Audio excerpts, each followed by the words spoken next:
26-летний Адилет Тохтогулов, представивший свой проект «Генезис Бионик» бионический протез, стал одним из победителей конкурса «Стартап Кыргызстан». Теперь ему вручат 500 тысяч сомов. Сегодня в финале мы удостоились призового места в виде гранта для дальнейшего развития нашего проекта. Конечно, все команды, все проекты были достойны, все команды имеют право на существование и для дальнейшего развития. Но отрадно, что именно нам выпала честь в виде гранта для дальнейшего развития.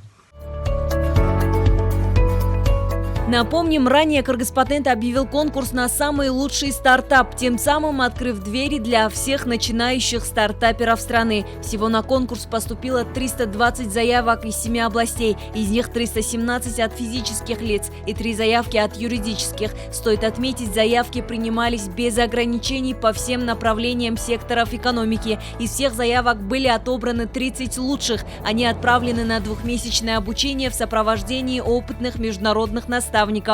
Мы привлекли на онлайн-платформу крупные компании из России, Грузии, Беларуси и Казахстана. Тоже помогли нам обучить наших 30 лучших проектов к росту их именно мышления в бизнесе, к росту их проекта. Как признаются участники, за 2 месяца обучения они научились писать бизнес-планы, коммерциализировать их, находить инвесторов, а самое главное – воплощать идею в производство.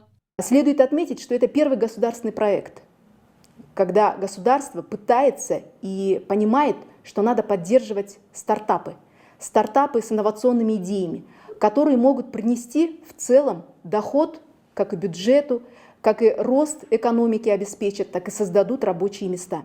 В финал конкурса «Стартап Кыргызстан» прошли 15 команд. Сегодня перед представителями Кыргызпатента, 9 членами жюри из Казахстана, России, Грузии и Беларуси они онлайн защитили свои проекты. Среди них отобраны 4 победителя.